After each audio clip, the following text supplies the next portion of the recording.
Wow! 15 years you heard me. Huh? 16 years you have been continuously listening to this Swami? It's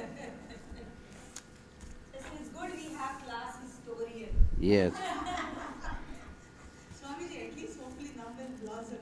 That will miracle. No, no, after the third Gandha Bhakti Huh? Prapte to Shodashe Varshe Gandha Bhakti Apsara. Yeah. We'll all earn donkeys. We'll blossom hopefully.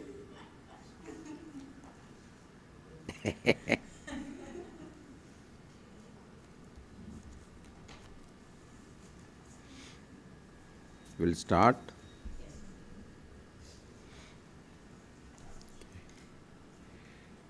मौनव्याख्या प्रकटितपरब्रह्मतत्त्वं युवानम् वर्षिष्टान्ते वसदृशिगणैः आवृतं ब्रह्मनिष्ठैः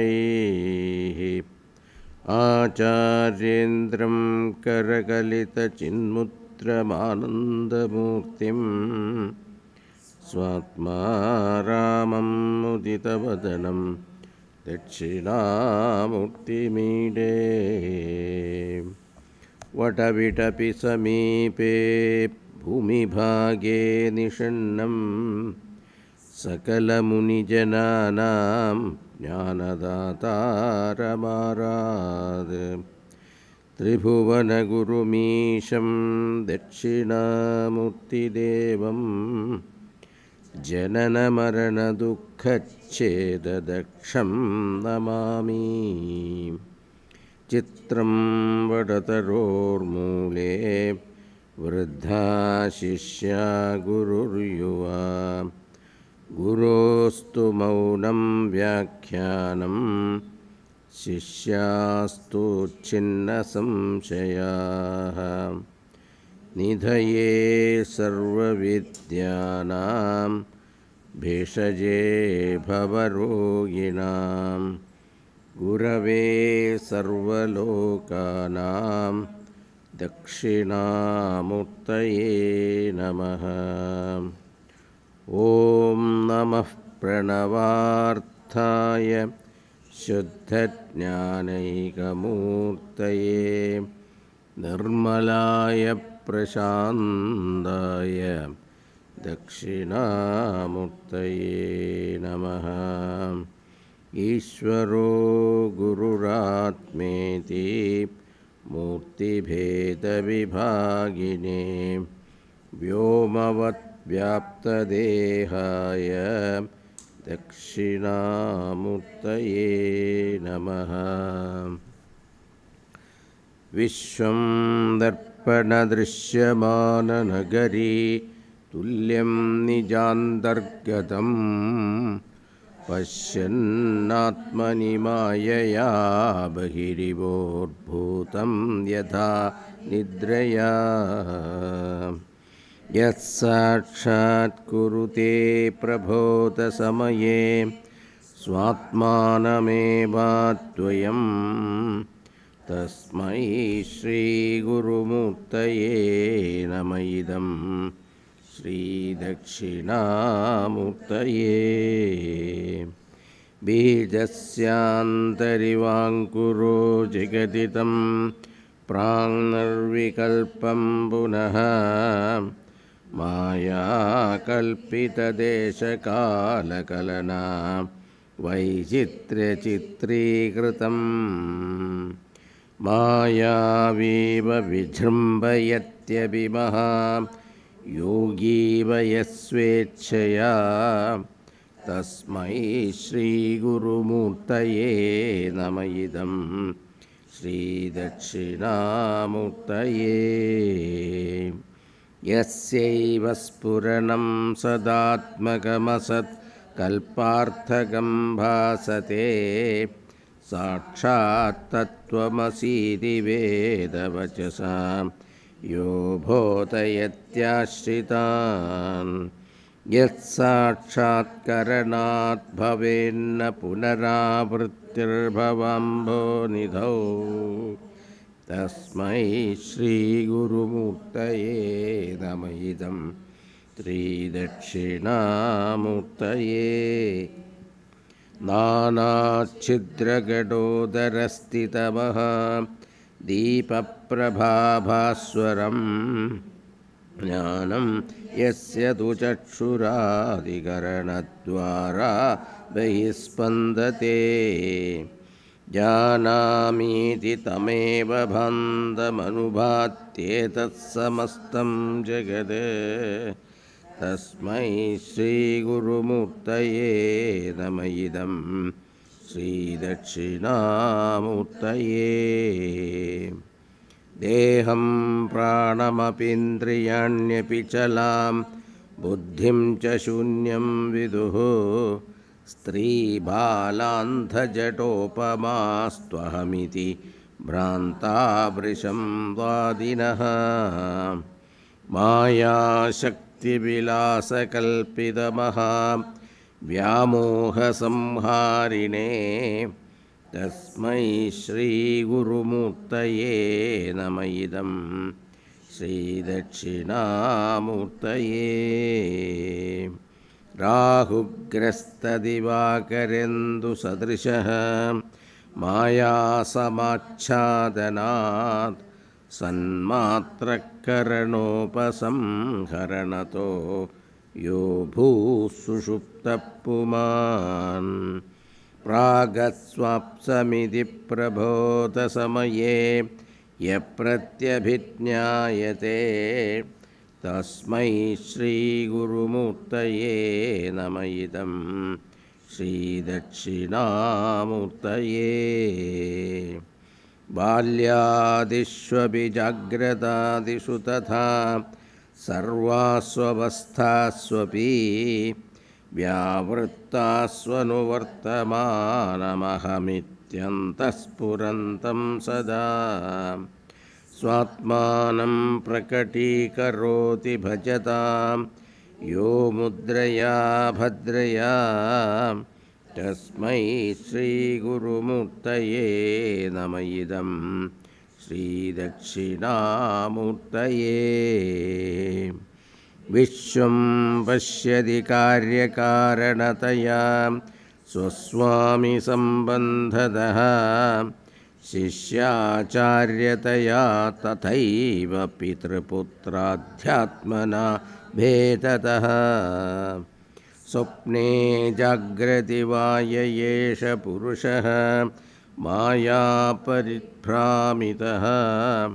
तस्मै श्रीगुरुमूर्तये नम इदं श्रीदक्षिणामूर्तये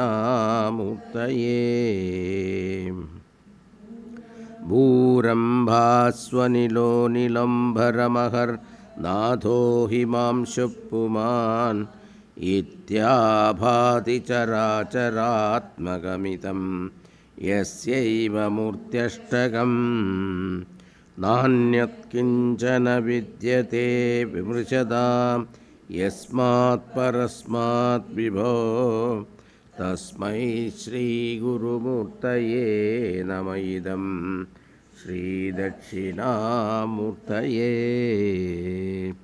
सर्वात्मत्वमिति स्फुटीकृतमिदं यस्मादमुष्मिन् स्थवे तेनास्य श्रवणात्तदर्थमननात् ध्यानाच्च सङ्कीर्तनात् सर्वात्मत्वमहाविभूतिसहितं स्यादीश्वरत्वं स्वतः सिद्ध्येत्तत्पुनरष्टधा परिणतं च ऐश्वर्यमव्याहतम् ऐश्वर्यमव्याहतम्.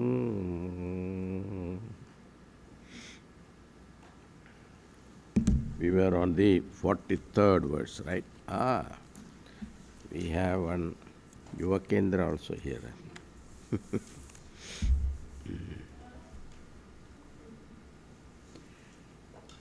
Dukkham sarvamanusmritya कामभोगान् निवर्तयेत् Ajam sarvamanusmritya jatam naiva tu pashyati.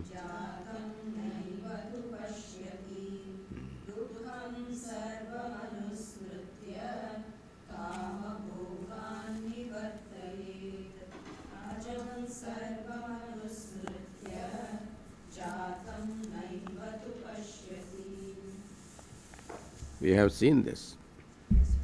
Hmm? Yeah. So let us.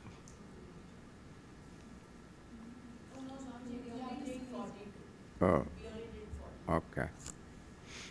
43. Now, in the previous two verses, the significance of sadhana chatushtaya sampatti. Now, the topic here is nididhyasanam. Okay. Now, Gaudapadacharya emphasizes even though we hear everything, now 16 years we have been listening. 16 years we have been listening. It is not that Vedanta is not clear. The Advaita Siddhanta, this is Advaita Prakaranam here. Advaita Prakaranam is not very clear to you. It is very clear. But still, it is not happening. So, what are the difficulties that he is analyzing it? So, one is the lack of sadhana chatushtaya sampatti. I hope you all know sadhana chatushtaya sampatti. I don't have to repeat. Viveka, vairagya, shamadamati, shatka sampatti, mumukshutvam. Sadhana chatushtaya sampatti. Now, viveka kya, kaha, all those questions were asked in Tattvabodha. So, nitya, nitya viveka. Then, that is, now one who has got enough, at least 70%, 75%, viveka is there, vairagya is also at least 50%, then shamadamadi sampatti also, little bit at least 25%, you can say. Then mumukshutvam, that should be there 100%. Moksho me bhuyat, that urge, that desire, that yearning for moksha. The yearning for moksha comes only when your mind is understood. The mind has understood that this world has no reality. Only then vairagya comes. Otherwise, even though we hear all right, but we also appreciate the value for it. But when it comes to doing, we become zero. So that is because the conviction is not there. That is why. So these are the sadhana chatushtaya sampatti. So that he said in the previous two verses. Now Gaudapadacharya advice is given to maximum importance to sadhana chatushtaya sampatti. Now we have to come to the nididhyasana sadhana.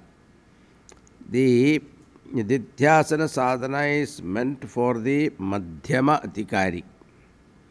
Madhyama adhikaris need not go back to karma sadhana and elaborate ritual or chanting, etc.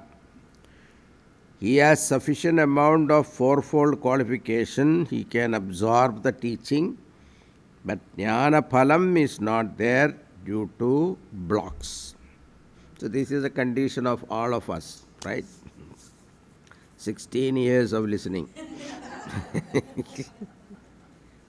It's not the lack of sadhana chatushtaya sampatti, but still some blocks is there, that blocks. What is nididhyasanam? It is defined as dwelling upon the teaching, remaining in the teaching as intensely as possible. as long as possible, as repeatedly as possible. Jivatma Paramatma Aikyam, dwelling mentally upon the teaching of our Shastram, is called Nididhyasanam. How to dwell upon this particular topic? You come to Thursday morning class, 7 o'clock. Sureshwaracharya gives wonderful teaching. Analysis on Tattvamasi Mahavakya. It is a very beautiful text. Anyway, you come and see. Then 7 o'clock. It is online, so it's not, you don't have to come. It is online. It's not even, you don't have to make a pilgrimage. That is a way to dwell upon. One can choose any method. One is repeated listening the Shastra itself is like Nididhyasanam. Now 1 hour you are listening to me, that is Nididhyasanam. It is one way of dwelling upon the Shastra. During Shravanam, your mind is dwelling upon the Shastra. Repeated reading Vedanta text also a form of Nididhyasanam, or writing notes, revising notes, that is also kind of Nididhyasanam, and discussion among students, that is why study groups, that is also a form of Nididhyasanam, and teaching is also a form of Nididhyasanam. So tat chintanam, tat kathanam, anyonya tat prabodhanam, etad eka paratvam cha brahmabhyasam vidurbudha. Meditation is depending upon the mind, not the condition of your body. How you sit, the posture, etc. is not important. What is important is where your mind is. That is important. That's why Mayi Aveshya Manaha, Bhagavan said that. In addition to this, there is another form of meditation which is called Samadhi Abhyasa, which is a Vedantic meditation. Here the Ashtanga Yoga methods are employed, asana, etc. It is this Nididhyasanam is what Gaudapadacharya is going to discuss in these verses. Now to go back and summarize what we have studied. From the 40th verse, Gaudapadacharya entered into the final and important topic called Nididhyasanam, for which he gave the introduction in 2 verses, the 40th and the 41st. And in the introductory verses, Gaudapadacharya emphasized the importance of the sadhana chatushtaya sampatti by using the word mano nigraha. Mano nigraha means shamaha, and shama represents the entire sadhana chatushtaya sampatti. And depending upon the level of the sadhana chatushtaya sampatti alone, we grade the student and also prescribe the sadhana. And in the last class we saw, in the case of Manda Adhikaris, sadhana chatushtaya sampatti is very low. Therefore, the Vedanta Shravanam will not give knowledge, and hence there is no meaning in pursuing the Nididhyasanam. Because Nididhyasanam is meant to assimilate the knowledge. When the knowledge itself has not been received, where is the question of assimilation? Therefore, Adhikari, Manda Adhikari cannot get knowledge itself. Therefore, he has to concentrate upon the karma, upasana, yoga. Karma and upasana. to improve the sadhana chatushtaya sampatti. Therefore, nididhyasanam is not relevant for manda adhikari. And we also saw meditation is not relevant to uttama adhikaris also, because he has got high level of sadhana chatushtaya sampatti. For him, Shravanam itself will give jnanam. For him, Shravanam itself is the end itself. Therefore, in the case of Uttama Adhikari, also Nididhyasanam is irrelevant. That means Nididhyasanam is relevant to the one who is in the middle, as he has got partial sadhana chatushtaya sampatti, and therefore he is able to receive Atma Vidya. So, who is in the middle? All of us, including me. Okay. For him, understanding Vedanta is not a problem, but the Vedanta is not assimilated, and therefore it is not able to produce the expected result. The expected result is the emotional transformation, that I am able to face all situations in life and remaining balanced. This Jivanmukti student is not able to get the phalam, and therefore for those students the Nididhyasanam is prescribed. Yasmin stitona dukkhena gurunapi vichalyate. Bhagavan said in 6th chapter. So that is what emotional balance. It's not that yo-yo going up and down. And we pointed out in the previous class that Nididhyasanam means dwelling upon the teaching, and teaching which has been received through Shravanam and Mananam. Therefore, without Shravana, Manana, Shravanam and Mananam, Nididhyasanam is not possible. And I said, since the dwelling is primarily a mental occupation, physical posture is not at all relevant. In the case of Upasana and Puja, physical posture is very relevant, because Upasana is practiced for Adrishtaphalam, like Punyam means merits, etc., like Brahmaloka Prapti, Surgaloka Prapti, reaching heaven, reaching Brahmaloka, etc. So therefore, in Upasana, posture is equally important. In Chandogya Upanishad, there are 5 chapters talking about Upasana, only Upasana. That is why in the 6th chapter you see Tattvamasi Mahavakya is given. After practicing those, there is a Brahmopasana also there. How to reach Brahmaloka, how to become Brahmaji himself. There is another Upasana is there.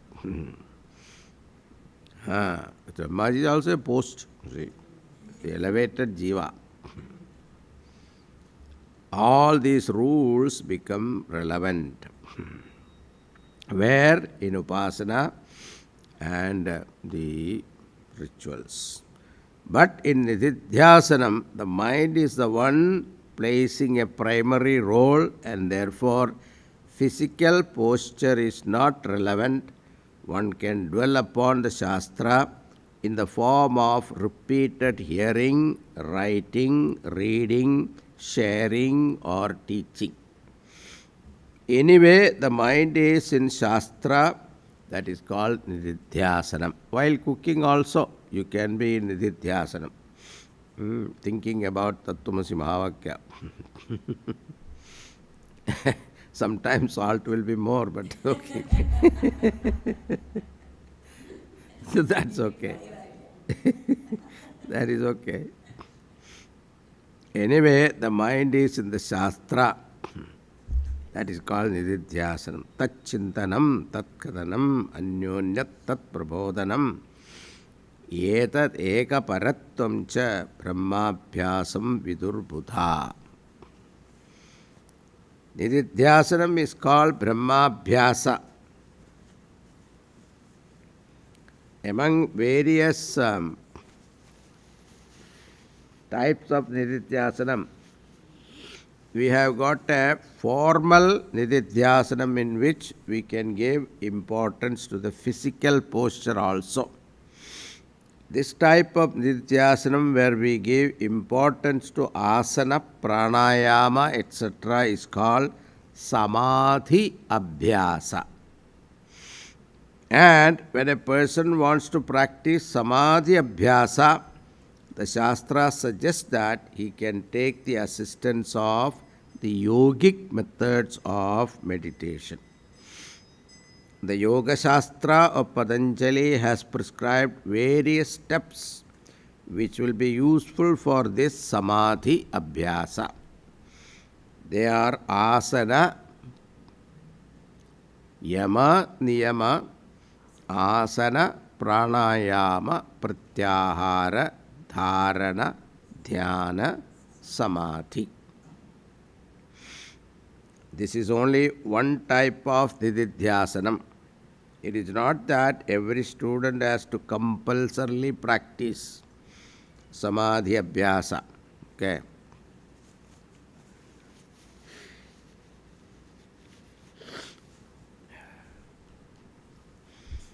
While practicing this samadhi abhyasa, what does he do?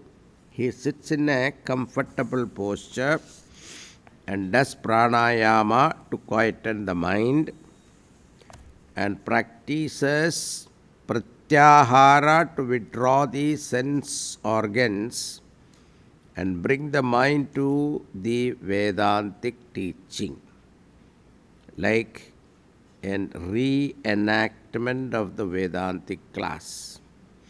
Therefore, Vedantic meditation is not just quietening the mind alone, but entertaining the Vedantic teaching.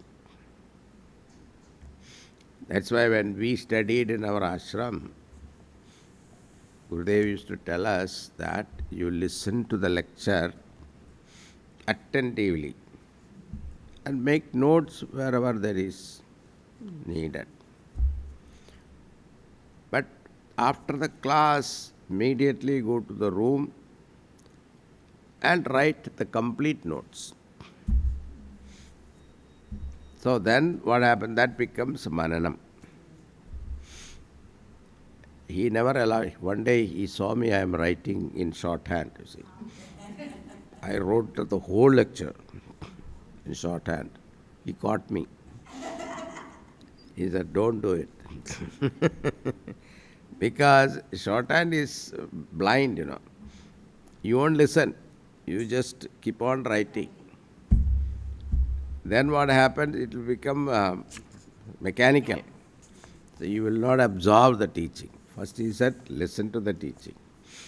Then you write notes. So that is called mananam, and then that is called meditation. It's real meditation. So, so where are we? Yeah. Therefore, Vedantic meditation is not quietening the mind alone. So most of the meditation school here is up to quietening the mind. They are all very good. But after having quietened the mind, what is to be done? That is not told. That is where the teaching is very important. So after quietening the mind alone, but entertaining the Vedantic teaching after quietening the mind is important. That is real nididhyasanam. And the essence of Vedantic teaching, Shankaracharya gives Brahma Satyam, Jagat Mithya, Jivo Brahmaiva Napara. Any aspect among these three you can choose and dwell upon the essence of these topics. Existence meditation is Paramatma Dhyanam. Now what is existence meditation? Satyam, Jnanam, Anantam, Brahma. Satyam, on that particular word one can meditate. What is Satyam? That's called existence.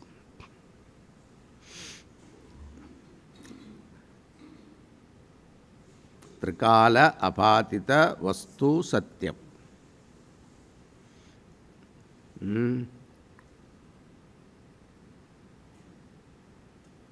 Trikala apatita vastu Satyam.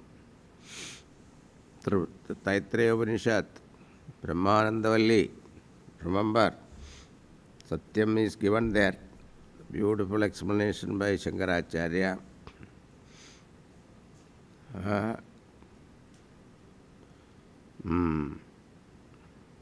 Time, space, object. The one who is free from the three. What is that? One is time. Another is space. Third one is object. The one who is not limited by. All limitations are in these three levels. Is it not? Time-wise we are limited. Our body is limited by time-wise. Space-wise also we are limited. We can occupy only certain space. And object-wise also. You are only this body, you are not in another body. So all these three limitations, one who doesn't have, what is that? That is called Sat, existence, pure existence. So that is one form of meditation. Then consciousness meditation is Jivatma Jnanam. Sat Chit. Chit is another meditation. Chaitanyam, consciousness.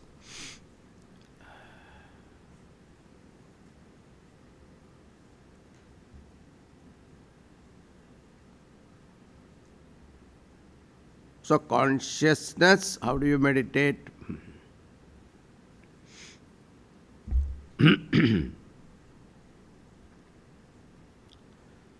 Consciousness is expressed where? It is expressed in the form of reflection, isn't it? Only when it is reflected, you know, I am conscious. The reflected consciousness is called ego, ahankara.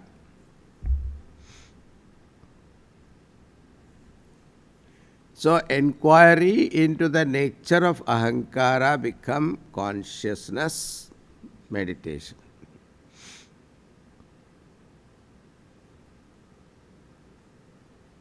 The Jivatma Dhyana it is. So in the meditation seat you ask the question, who is meditating? Who is the meditator? Meditation upon the meditator. If you ask the question, who is meditating? Tell me, who is meditating? Body doesn't want to meditate. Mind refuses to meditate. Intellect, if it is convinced, yes, now and then. But who is meditating? It is our ego. Why? The ego wants to know what is its origin.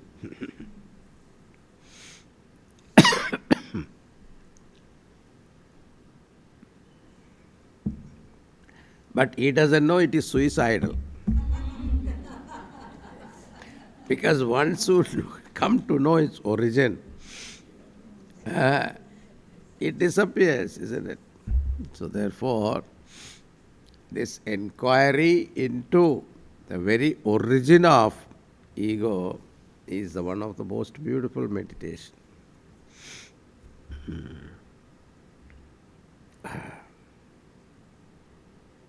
Now,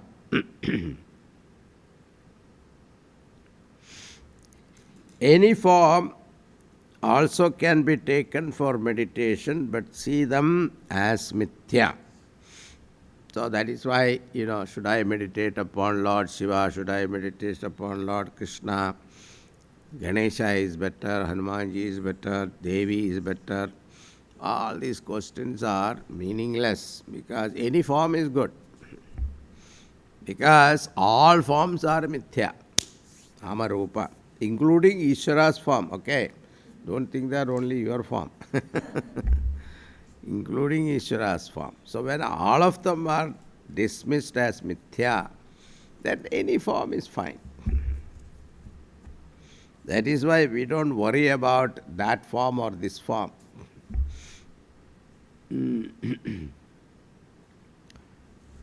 And Jewish people, I think they don't have any form. They are formless. Which is also good for Nirguna Brahma. That is our. Now, this is with thoughts. This is called dharanam, and when I remain absorbed in that thought, it is called dhyanam. Initially, will is required to keep the mind steady, and eventually the mind get absorbed, and that state is called samadhi. Therefore, this type of nididhyasana is called samadhi abhyasa. And it is this samadhi abhyasa Gaudapadacharya wants to deal with. Now the next question is, what is the purpose of this samadhi abhyasa? What am I to expect out of this meditation? First of all, it should be clear that samadhi abhyasa is not meant for moksha. They won't agree that. Ashtanga yogis won't agree that. Because moksha is not a result of any sadhana, as moksha is already your own very nature. Swarupam. Therefore, the expectation to get moksha should be dropped. This nididhyasanam is to remove the expectation of moksha. No jnanam, no realization is expected out of this nididhyasanam. That's why nashtamanasot krishta yoginaha. Ramana Maharshi said, no. Pranabandhanat linamanasam ekachintanat nashametyatha. Very beautifully said that. He has said everything. But how he has not said, that you have to go to Shastra. So unless you have a very good Shastra background, you cannot interpret Ramana Maharshi's verses.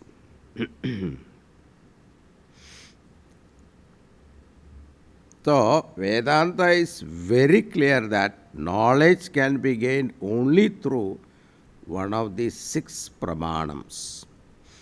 Now what are the 6 pramanams? Remember? Pratyaksha, upamana, Pratyaksha, anumana, upamana, arthapatti, anupalabdhi, shabdam. So knowledge can be gained only through one of the 6 pramanams.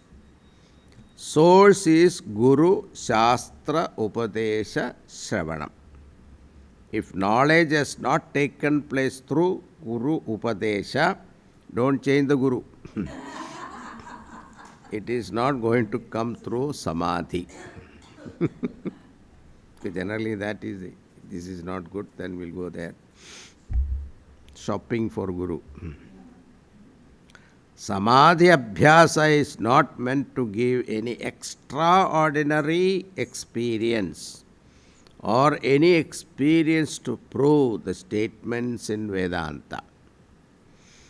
In fact, Patanjali Rishi, who prescribed this path for Nirvikalpa Samadhi, and after experiencing several times this Nirvikalpaka Samadhi, he declares that Dvaitam is reality. So samadhi has not done anything good.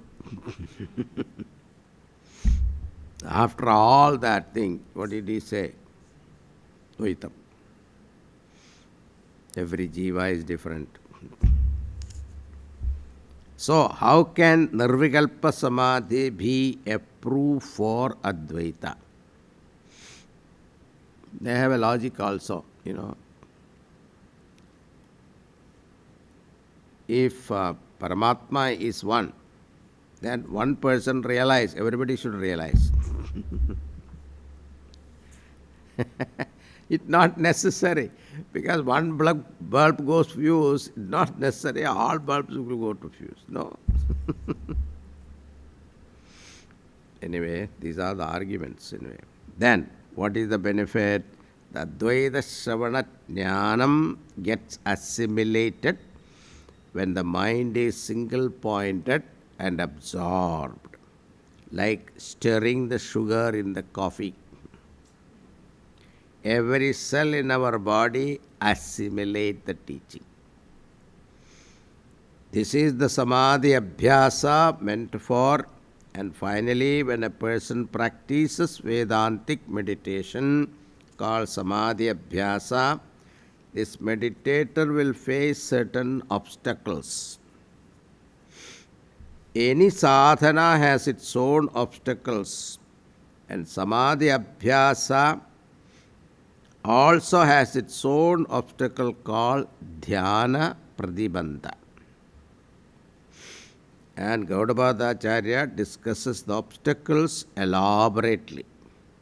He does not discuss the steps for meditation, asana, pranayama, pratyahara, and all that, not mentioned. He takes it for granted we know. Whereas in the 6th chapter of Gita, Lord Krishna discusses these stages very elaborately.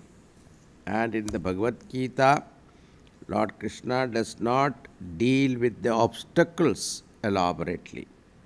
Only one obstacle he discussed there. Whereas Gaudapada Acharya discussed here the obstacles elaborately. Thus the 6th chapter of Gita and this portion in Mandukya becomes a complementary portion. Now, what are the obstacles in this Samadhi Abhyasa? Gaudapada Acharya discusses 4 such obstacles. We will briefly introduce them. Number 1, Laya. Laya means sleep. Dullness of mind, tamasic nature of mind.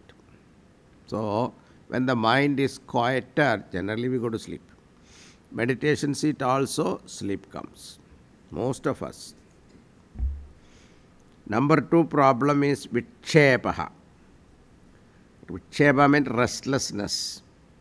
Swamiji, my mind is wandering. What to do?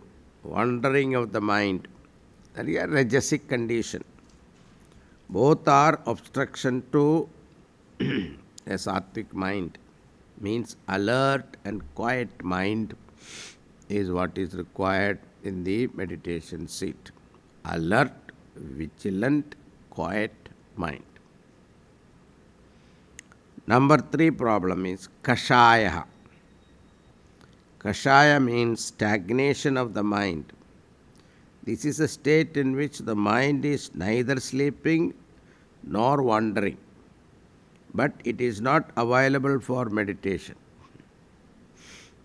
This generally happens when there are deep disturbances.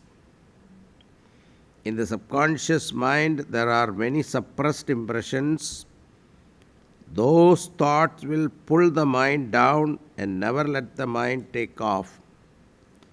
It is some kind of shocked state, like anger, hatredness, jealousy, inferiority complex. All those things are all there buried in the subconscious. This is called Kashaya.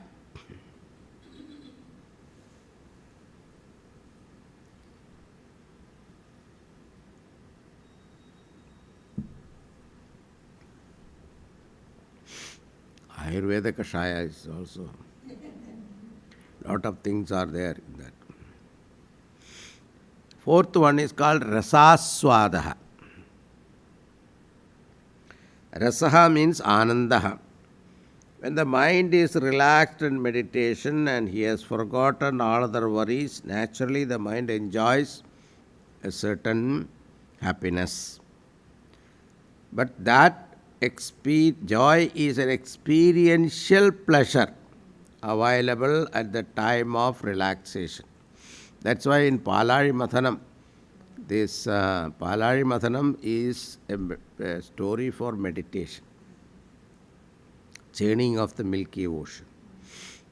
You see, Devas and Asuras, your mind is Palari, Milky Ocean. Devas, Asuras, the negative forces, positive forces in us. Thoughts. And what is the Vasuki? Vasuki is our ego. Is pulled here and there, isn't it? When you have to make a decision. Then what is Mantra Parvatam? Mantra. Chanting of Bhagavan's name. Mantra. Mantara become mantra. Then when you start churning, what happens? Halahal comes. What is the halahal? This is called Kashaya. The whole Kashaya comes out. All impurities, subconscious mind, pent-up emotions, suppressed emotions, all of them come out. That is why 1 year you start meditating, you will feel good. Then after 1 year, you start feeling miserable. That's the time you give up. That's why you need a guru to guide you. Why give up? Because you become worse. People will not recognize before you started meditation you are a good person. Now you become worse. Short-tempered, sensitive. That is why in Buddhist monasteries and all that, those monks, they commit suicide. They cannot take it. Their own problem. They don't understand it's their own problem. Because become very sensitive. Our Gurudev used to say that now in this light you don't see dirt on the floor. Suppose we increase the voltage to 1000 volt, then what happened? Small dirt you will see. That's why in the meditation you increase the voltage. You increase the voltage, what happened? Whatever little mistake of your mind is recognized. Now it's not there, it's there, but we don't recognize it. But when you increase, you develop, grow in meditation, that sensitivity increases. That is called Kashayam, and that is called Halahal poison. And what did they do? They offered to Bhagavan. This is what we should do in meditation seat also. Instead of taking and trying to handle it and cursing yourself and giving up meditation, what you should do, offer entirely to Bhagavan Shivji, Lord Shiva. Then that phase is over. It will take some time. If not, I'm just telling you quickly, but that phase will take some time. It all depends upon how many things are there inside. And be patient with yourself. Then start all the vibhutis. See, all the glories comes, Airavat and all those things are representing different siddhis, it is called. Sankalpa siddhi. So whatever you think, it start happening around you. Then comes what? Last, Varuni. Before Amrit. What is Varuni? This is one. Rasaswadam. Just to tell that only, I tell the whole story. Rasaswadam.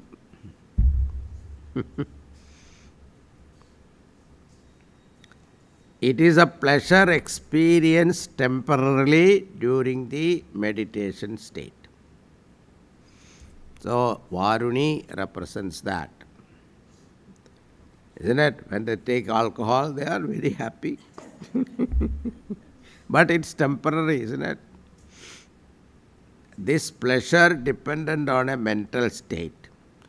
Mind withdrawn from the world of object and relaxed state of mind.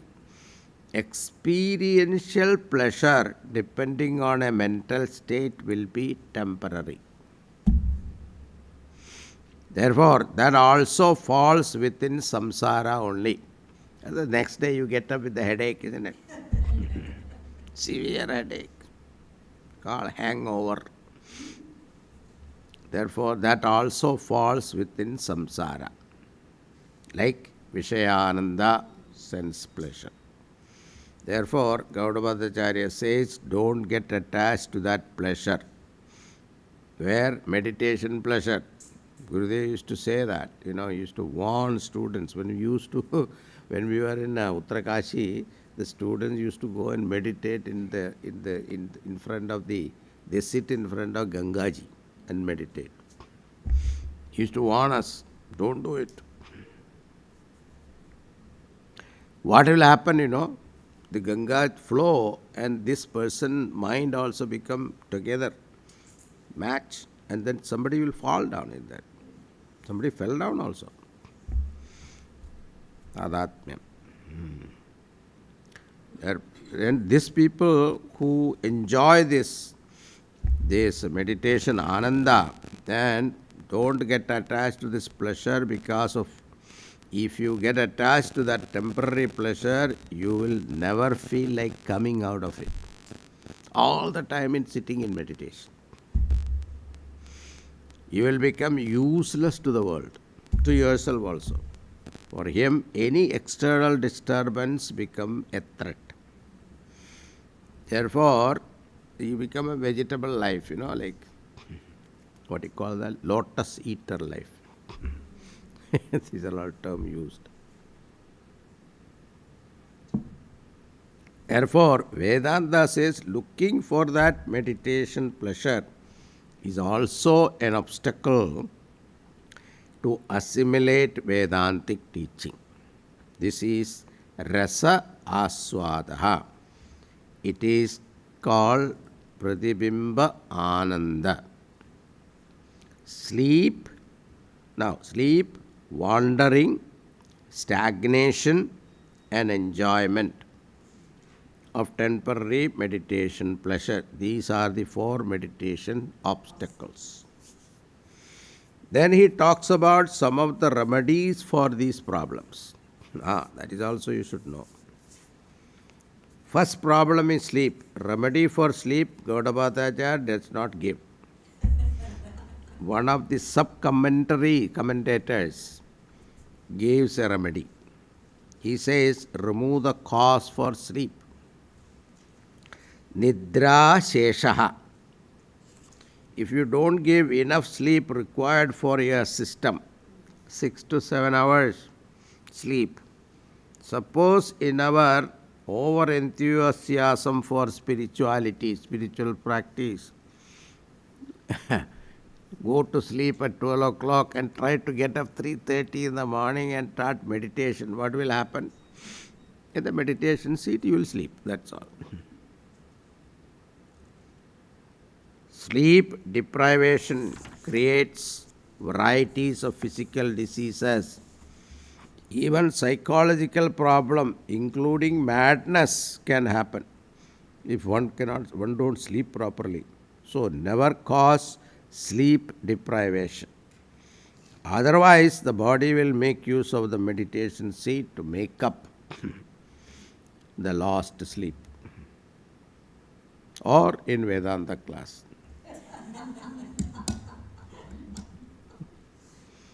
That's the best place to sleep.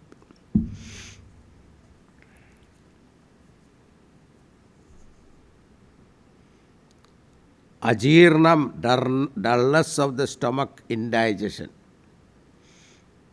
Bahu asanam, overeating. Shramaha, overreact exertion, body get tired. These are the reason for sleep.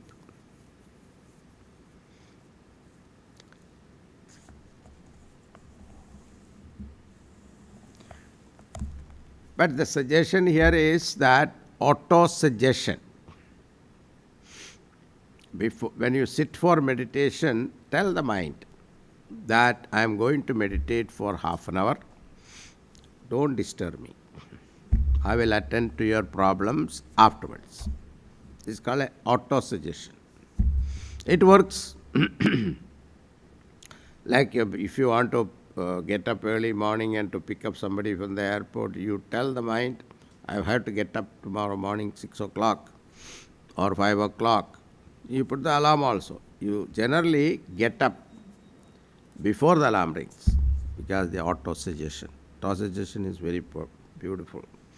Our system works better than all mechanical things. Or stand up and sit down for some time. Children in the school, kindergarten and all that, we do that. Or stop breathing for 1 minute. Mind become awake. This is Laya Parihara. Then the next one is Vikshepa Parihara. Why does the mind become restless and wander? One of the main causes is our attachment. Mind goes towards the object which you strongly attach. Isn't it? This can be handled with two ways, Abhyasa and Vairagya.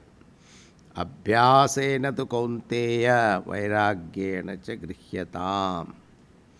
Kamayesha krodhayesha rajoguna samudbhavaha mahashano mahapatma vidyenam iha vairinam. Arjuna asked that question. Chanchalam hi mana Krishna pramadam balavad dridham tasyaham manyate. How can I control that? Yes, asamshayam mahabaho. Bhagavan gives that. He acknowledges that. Samshayam mahabaho. Mano durnigraham chalam. But abhyasena tu kaunteya vairagyena cha. So abhyasa, again and again practice, that is all. You have to be patient with yourself. Your mind has been neglected for how many lives? We don't know. And nobody looked at it. We never cared to look at our mind. Now suddenly you start looking at it. Mind is shy. It resists. So abhyasa, by dwelling upon the teaching that there is no other world other than Atma. This world is merely a nama and rupa. And it has got only a shadowy existence. How can I get attached to a non-existent thing like going for mirage water? Either see the world is non-existent or see the world as a source of sorrow. That's why Buddhism, everything is dukkham, dukkham, dukkham. That also makes problem very too much. Because all the Buddhist monks, they never smile. All the time sorrowful only. Miserable looking. I asked them, why don't you smile? What is there to smile?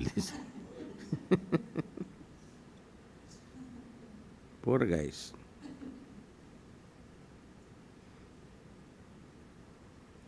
By either method, turn the mind attention away from the world.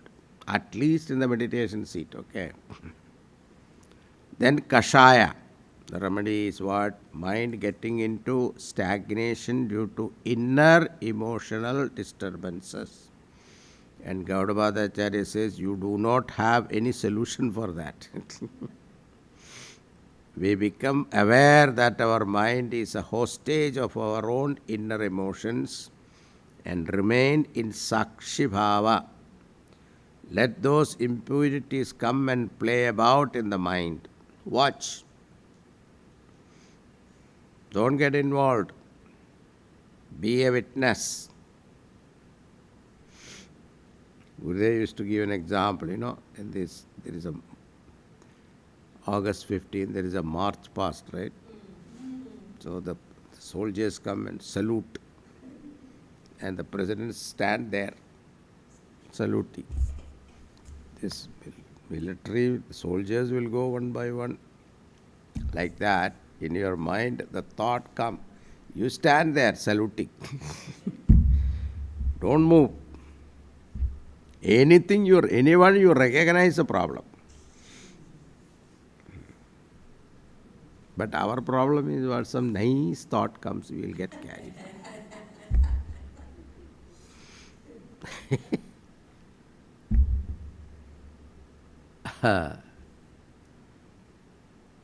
You'll see in meditation seat what all things the mind dig up from the past.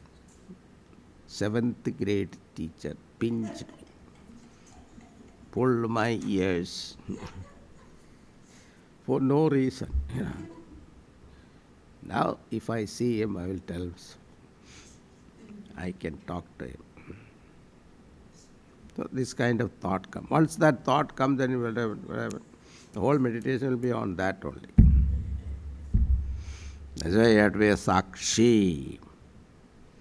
Let those impurities come and play about in the mind. Be a witness.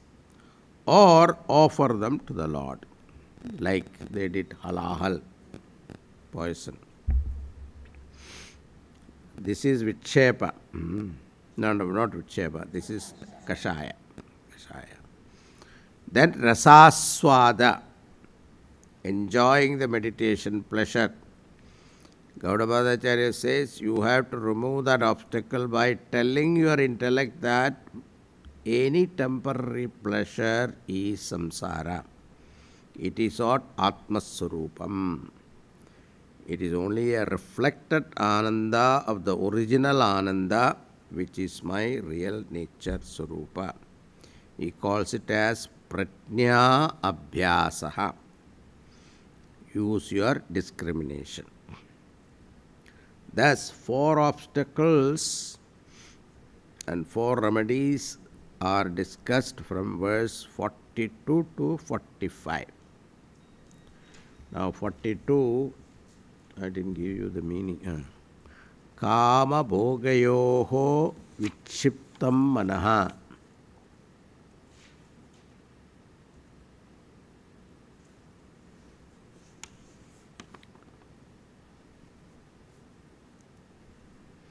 Suptasannam kama bhogayoho vikshiptam manaha. Mind dissolved in sleep, or the mind gets distracted by external object of ananda.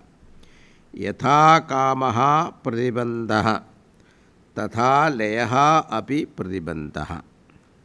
An active mind is also an obstacle, and a passive mind is also an obstacle. What we require is an alert mind, which is neither overactive or over passive. Therefore, upayena nighranniyam. Nighranniyat. May you restrain that mind by appropriate method. The remedy he will tell in the next verse, that is 43. Dukkham sarva anusmritya kama bhogan nivartayed. Ajam sarva manusmritya jatam naiva tu pashyati. Dukkham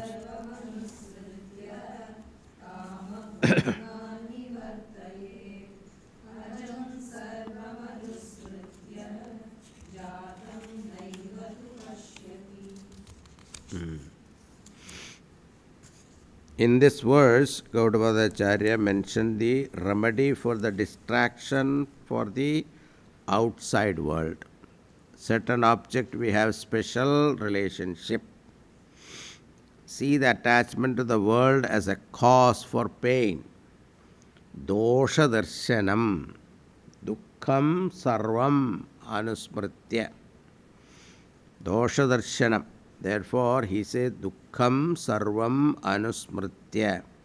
May you repeatedly remind yourself what the attachment will do. What the attachment will do? Make you a slave. Slavery. Nobody wants to be a slave, isn't it? But we are enslaved by what? These objects.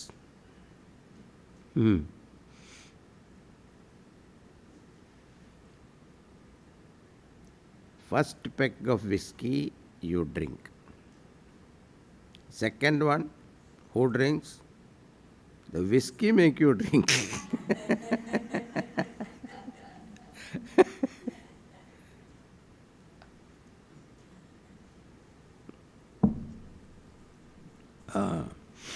Dosha darshanam. So wherever you have attachment, there will be a constant fear, which is unavoidable. Oh, what will happen to that person? Best example is your children. Mother's anxiety all the time, worried. Continuously, there is no reason to worry, but still they pick up some worry. Eh? Eh?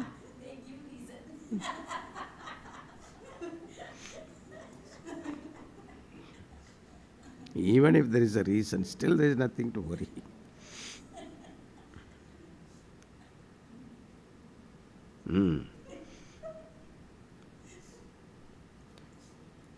And when it is lost, the pain is too much.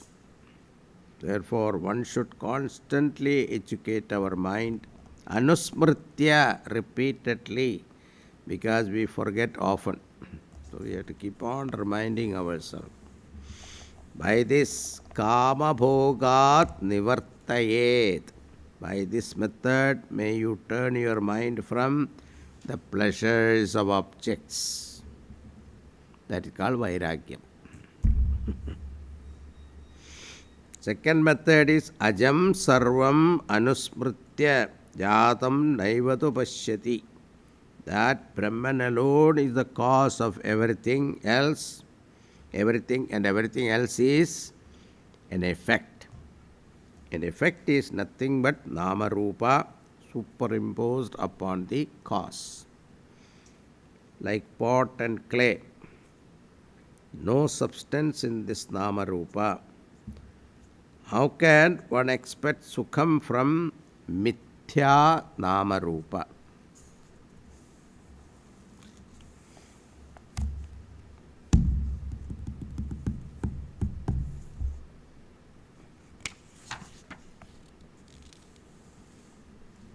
Okay.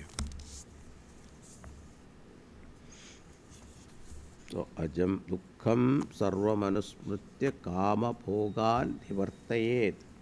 Ajam sarvam anusmritya jatam naivatu pashyati.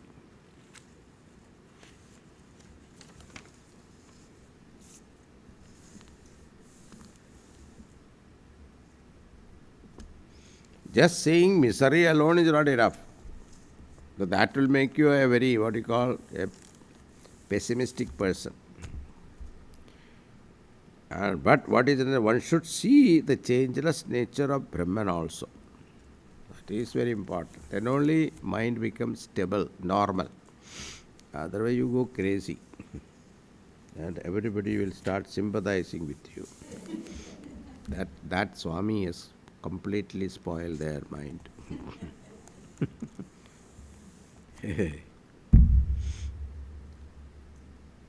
The fresh Vedantic students, you will see them. Vedanta started learning, that time. You will see the Vairagyam. Everything is Brahman.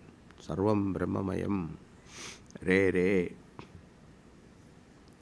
If someone, then they go to the temple, then, Ye to Brahman hai. I am also Brahman, he is also Brahman. What is there to prostrate? Prostrating Brahman to Brahman, there is nothing to prostrate. So, first casualty is bhakti.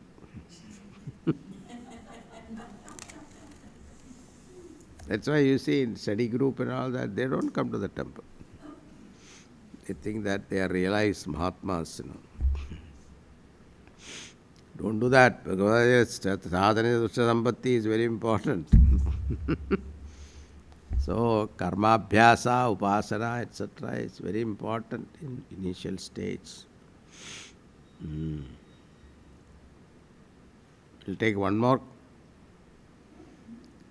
Laye sambhotaye chittam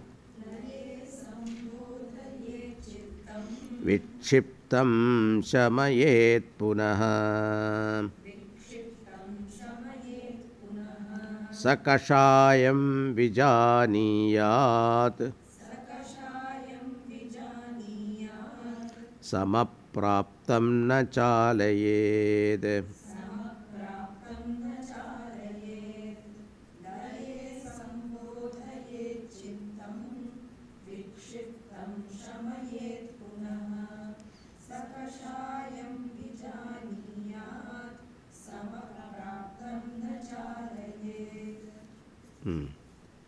I already explained this. Briefly, I told you that. Punaha vikshiptam manaha shamayet.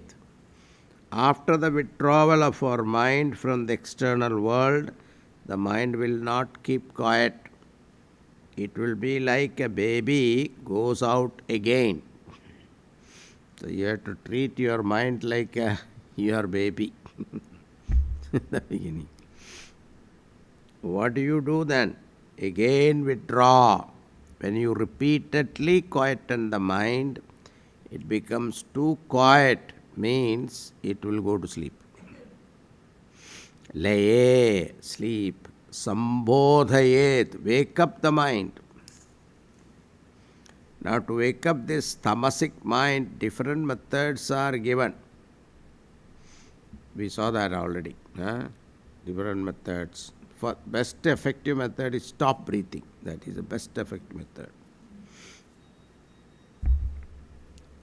Kashayam vijaniyat. Sometimes the mind is withdrawn, is all right, but the mind does not get the depth for the Vedantic meditation. That intermediary state where the mind is withdrawn from the world, but it is not deep enough to get absorbed, that state is called Kashaya Avastha.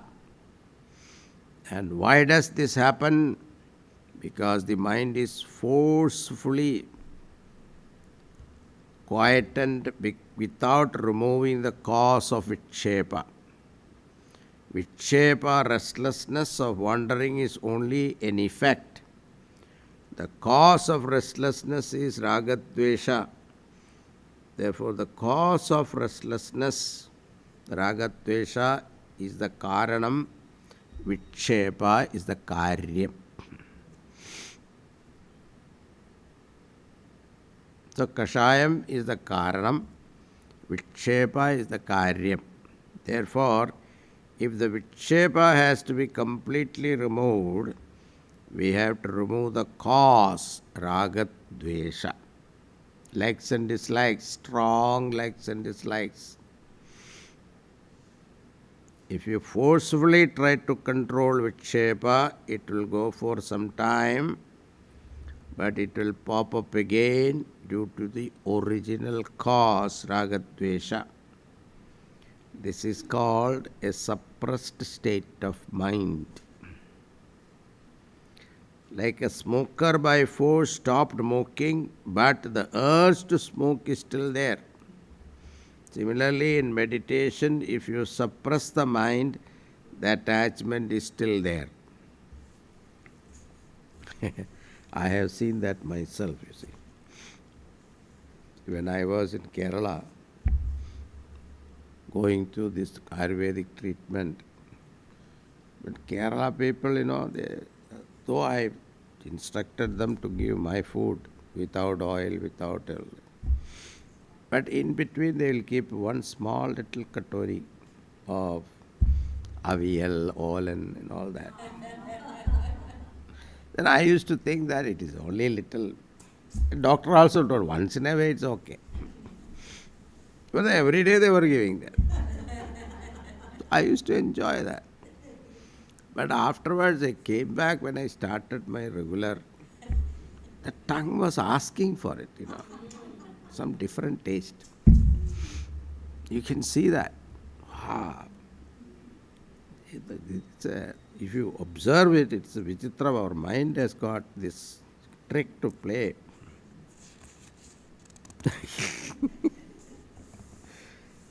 Therefore, in order to be successful in meditation, removing temporarily the vikshepa will not help, but remaining one's own ragadvesha alone, removing one's own ragadvesha alone works. Now, removing ragadvesha, what is the best method? Karma yoga. Karma yoga is the best method. So that is neutralizing ragadvesha. Because when you surrender the result to Bhagavan and accept whatever that comes, whether good or bad or indifferent, that acceptance will neutralize the mind. Vikshepa karana nivritti vina vikshepa matra nivritti is suppression.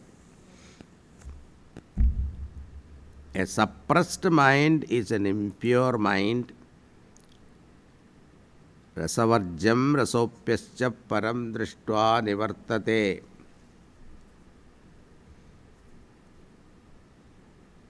Where was that? 6th chapter, right? No.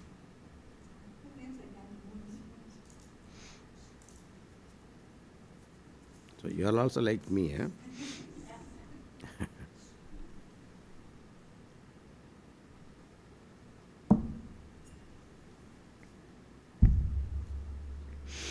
What is the remedy? Gaudavadacharya does not say. But we have to supply. Remain quiet for some time. The raga will surface.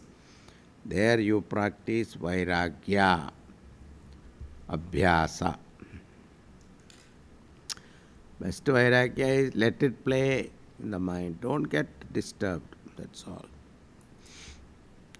Mind has got this peculiarity. If you have observed, any emotion, when you whip that emotion to a peak, then what happens? Mind gets tired. Mind itself gets tired. It stops. That's why a person who is extreme sorrow, he is crying and weeping, and afterwards it stops. You let it go. Let the mind cry. Allow it to cry. Don't tell, don't cry. No. Cry. How long he will cry? The mind itself will slowly settle down. So any emotion, an intense emotion is there means what? After some time you will see slowly it is reduced. The intensity goes. This is the nature of mind, because mind wants to go back to its own original nature, sattva. Mind is made up of what? Sattvic amsha of panchabhutas. So what is his original nature? Sattva. All impurities are added afterwards. That's why it is not happy with it.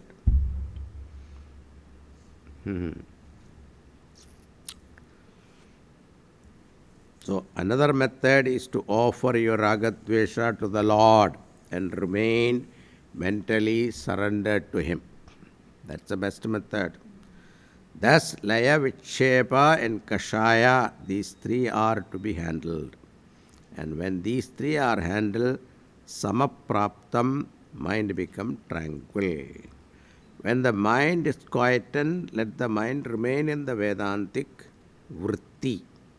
Samaprapta means remain with the thought of Brahman. Sama is Paramatma. Not thoughtless state, okay? Thoughtless state is Shunyavastha. That is not. Mind remain Aham Brahmasmi. This thought. Okay. We'll stop here. I need 2 more classes, okay? One class we will complete, another class we will do a summary. Maybe I can do it. Summary I can do it. Same class, I think. One more class definitely I need. 2 more. Oh.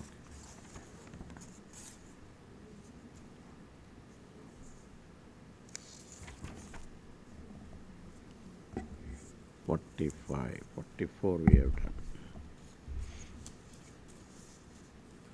Om Purnamada Purnamidam Purnat Purnamudachyate Purnasya Purnamadaya Purnameva Vasishyate. Om Shanti Shanti Shanti. Hari Om Shri Guru Pyo Namaha. Hari Om.